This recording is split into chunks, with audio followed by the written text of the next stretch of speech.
Tres mensajes del Evangelio de hoy, tomado del Evangelio de San Mateo, capítulo 18, versículos del 12 al 14. En aquel tiempo dijo Jesús a sus discípulos: ¿Qué les parece? Supongan que un hombre tiene 100 ovejas. Si una se le pierde, ¿no deja las 99 en los montes y va en busca de la perdida? Y si la encuentra, en verdad les digo que se alegra más por ella que por las 99 que no se habían extraviado. Igualmente, no es voluntad de su Padre que está en el cielo que se pierda ni uno solo de estos pequeños. Palabra del Señor. Gloria a ti, Señor Jesús. Querida familia, seguimos avanzando en este Adviento. Y hoy la palabra de Dios nos presenta la misericordia de nuestro amado Señor. Misericordia con el pecador, misericordia con aquel que se ha extraviado. Ciertamente este es un tiempo de conversión. Tú y yo somos esas ovejas que necesitan volver al redil del Señor. Vamos a meditar tres mensajes. Primero, no te creas tan bueno. Segundo, la alegría de Dios es perdonar. Tercero, eres frágil, no malo. Vamos con el primer punto. No te creas tan bueno. El Evangelio nos dice que el pastor que ha perdido una de sus ovejas no deja las 99 en los montes y va en busca de esa oveja. En el contexto del Evangelio de San Lucas, el Señor le está hablando a los fariseos. Los fariseos eran esos 99 que se sentían definitivamente convertidos. El Señor está diciendo: venga, hay una oveja que se ha extraviado y yo dejo las 99 por esa oveja que se ha extraviado, porque Él mismo es el buen pastor. Queridos amigos, ciertamente decíamos al principio que nosotros somos esas ovejas que se han extraviado, pero también debemos decir que en ocasiones nosotros nos sentimos como esos fariseos que piensan que son los otros los que se han extraviado, que son los otros los que necesitan conversión, que son los otros los malos, pero en cambio yo soy bueno. Esa es una tentación de soberbia y se llama soberbia espiritual. Así es. Existe una soberbia que los santos llamaban carnal, que es esa soberbia que se fundamenta en las cosas materiales. Entonces es sentirme superior a los demás por mi condición económica, por mi formación académica, por mi belleza física, por mis destrezas, por mis cualidades, en fin, por cuestiones meramente humanas y materiales. Pero existe otra que es peor, la soberbia espiritual, y es esta que me hace sentir superior a los demás en virtud de una supuesta santidad que en realidad no tengo. Creerme ya santo, creerme ya convertido definitivamente. Y a ese propósito, el Papa Benedicto XVI advertía: la conversión no tiene lugar nunca una vez para siempre, sino que es un proceso, un camino interior de toda nuestra vida. Hasta aquí el Papa Benedicto XVI. Miren qué tremendas palabras. De manera que uno no debe decir estoy convertido. No, amigos, uno debe decir estoy en proceso de conversión. Porque si bien es cierto, inicié en algún momento ese proceso y de repente hubo cambios drásticos, hubo cambios radicales y dejé ciertos pecados en los que me sentía muy atado, también es cierto que si examinamos cuidadosamente nuestra vida, nos daremos cuenta que hay todavía muchas cosas que convertir en nosotros. Hay personas que ciertamente se convierten en temas sexuales, en tema de lujuria, pero luego su conversión no les ha llegado hasta el bolsillo. En temas económicos falta más conversión. O hay gente que efectivamente se convierte en temas sexuales, en temas económicos, pero luego tienen un carácter que todavía no se lo aguantan ni en la casa. Falta conversión todavía. Todo esto son elementos que demuestran que falta conversión. De manera que cuidado con esto de creernos buenos, de creernos definitivamente convertidos, de creernos que son los otros los que necesitan la conversión, las charlas, los retiros espirituales, que oren por ellos, pero en cambio yo no. Recuerdo hace muchos años que decía un señor que dirigía un grupo de oración: recen por los otros, porque yo ya no necesito oración. Madre Santísima, cuidado con ese virus de soberbia espiritual que nos puede afectar. Les he dicho que cuando participo en el sacramento del bautismo, en el momento de la ceremonia, el sacerdote hace una pregunta que a mí siempre me estremece. Le pregunta a los padrinos para que digan el nombre de aquel niño que va a ser bautizado. ¿Renuncian a creerse convertidos definitivamente?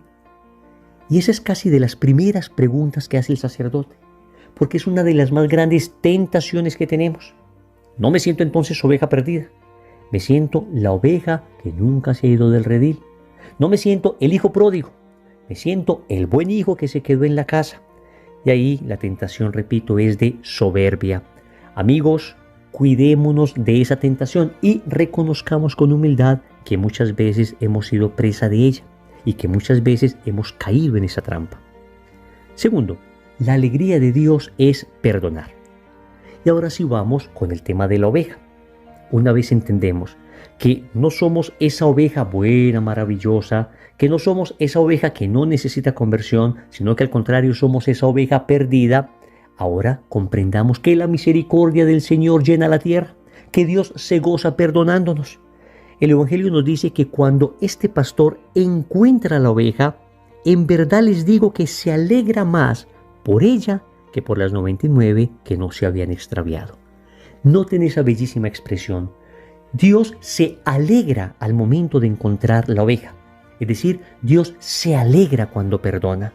Y esto es bellísimo, porque no es que a Dios le tocó perdonarte, sino que para Dios es una alegría perdonarte.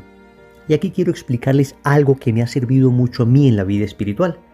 Y es comprender que la estrategia del demonio no es solamente llevarte al pecado. Ese es el primer paso. Yo antes creía que el demonio lo único que quería era hacernos pecar. Pero atentos, el demonio después de que nos hace pecar, viene con el paso final, podríamos decir la estocada final, y es hacernos creer que ya Dios no nos perdona. Y este sí que es el peor de los estados en que podríamos estar. Porque una persona, aunque haya pecado horriblemente, aunque haya cometido el pecado más bárbaro que mente alguna puede imaginar, siempre tiene redención siempre y cuando se arrepienta, siempre y cuando conserve en su corazón la esperanza de que Dios le perdona, siempre y cuando tenga la certeza absoluta de que la misericordia de Dios es más grande que su pecado. Pero aquí está la estrategia del demonio. Después de que te quita la vergüenza para pecar, después de que te dice, peca, no pasa nada, Dios es muy misericordioso y te va a perdonar. Cuando ya hemos caído en la trampa, el demonio comienza a susurrarle al pecador, ya no tienes perdón, qué vergüenza, ¿cómo te vas a confesar de esto? Y lo bueno que ha sido Dios contigo. ¿Cómo nos manipula el demonio? Y entonces el pecador puede perder la esperanza, puede creer que Dios ya no le perdona. Y entonces se encuentra reducido al estado en el que estuvo Judas Iscariote. Familia, el peor pecado de Judas no fue ni siquiera entregar a Jesús. El peor pecado de Judas fue creer que Jesús ya no le perdonaba, que su pecado era más grande que esa sangre maravillosa y preciosa que se estaba derramando en el Calvario. Yo estoy seguro que si Judas hubiese ido al Calvario, se hubiese puesto de rodillas, hubiese llorado su pecado, Cristo hasta se hubiese desclavado por un instante para abrazar a Judas y decirle, te perdono, y con esa misma sangre sanar y limpiar ese pecado. Pero Judas se desesperó. Judas creyó que su pecado era más grande que la misericordia de Dios y terminó ahorcándose. Amigos, nunca caigamos en esa tentación. Si de todas estas meditaciones solo te queda esto que te voy a decir, vale la pena todo lo que has escuchado. Escucha esto. No existe pecado, por grave que sea, que Dios no pueda perdonar. Repito, no existe pecado, por grave que sea, que Dios no pueda perdonar. Ciertamente me dirás que la Biblia habla del pecado contra el Espíritu Santo que no se perdona.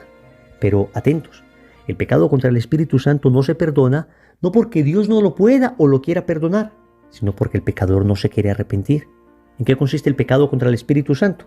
Es un pecado en el que el pecador sencillamente no se quiere arrepentir y Dios no puede perdonar un pecado del que no nos queremos arrepentir. Y el que peca contra el Espíritu Santo puede caer en ese pecado por presunción, pensando que no necesita arrepentirse, o por desesperación, pensando que su arrepentimiento sería inútil. Entonces, allí la persona sencillamente no se arrepiente. Y repito, Dios no puede perdonar un pecado del que no nos hemos arrepentido. Entonces el pecado contra el Espíritu Santo no se perdona no por un defecto de la misericordia de Dios, sino por un encarnizamiento, por una obstinación en la voluntad del pecador. Entendido esto, digamos de nuevo, no existe pecado que Dios no pueda perdonar. Basta que te arrepientas de verdad, con todo el corazón, te pongas de rodillas ante el sacerdote y le pidas perdón al Señor por ese pecado. Ciertamente, si ese pecado fue un crimen además, tendremos que asumir las consecuencias de nuestros actos, pero ten la certeza de que Dios te perdona, de que tu pecado es una gota en comparación del océano de la misericordia de Dios. Y Dios te recibirá con brazos abiertos y esa sangre preciosa derramada en el Calvario te limpiará. Tercero, eres frágil, no malo. Y con esto queremos contrastar el primer mensaje. Si en el primer mensaje decíamos, no te creas definitivamente convertido, no te creas tan bueno, acá te vamos a decir, oye, tampoco te creas tan malo, tampoco te creas tan malo, sería el otro extremo. ¿Se han dado cuenta que el demonio siempre nos manipula entre extremos? O nos sentimos buenos, perfectos, inmaculados, que no necesitamos a nadie, que no necesitamos conversión, que no necesitamos nada. O en cambio nos sentimos tan pecadores que no merecemos nada.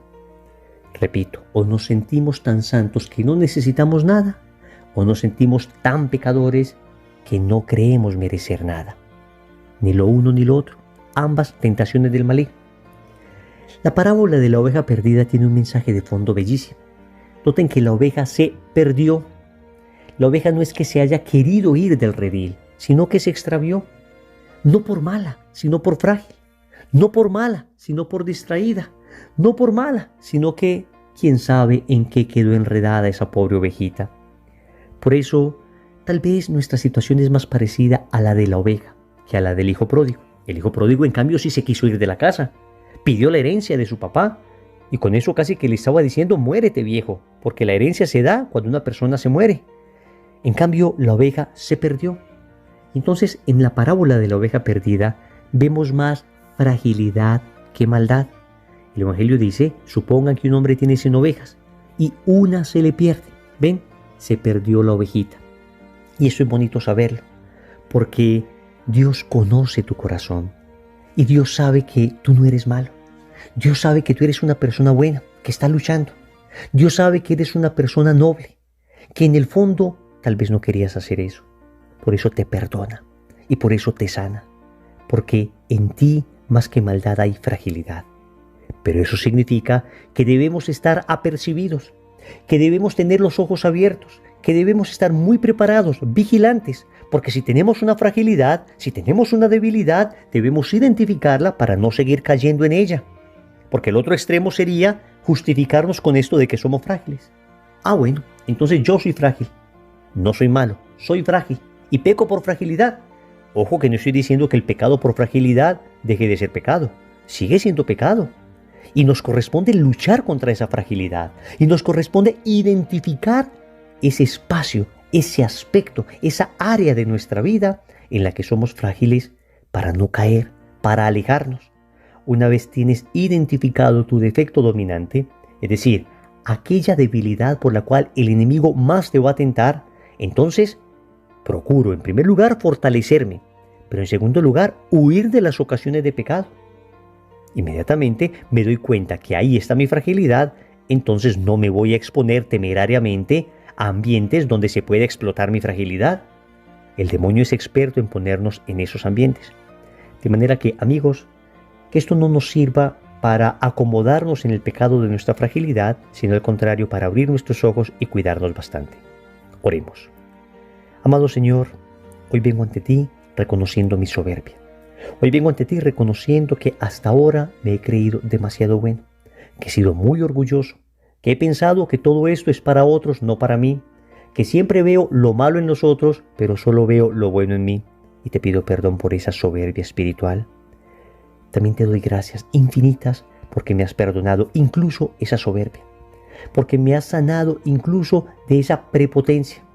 Y voy caminando, y vuelvo a caer, y me vuelves a perdonar, y me vuelvo a alejar, y vuelves a ir por mí, porque sabes, Señor, que en el fondo, más que malo, soy frágil.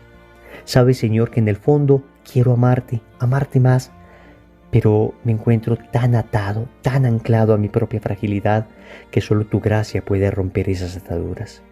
Señor, dame lo que me pides, y pídeme lo que quieras. Amén. Recordemos entonces, primero, no te creas tan bueno. Segundo, la alegría de Dios es perdonar. Tercero, eres frágil, no malo. Compromiso. Yo te invito para que te confieses. Si en este Adviento no te has acercado al sacramento de la reconciliación, por favor, haz una buena confesión.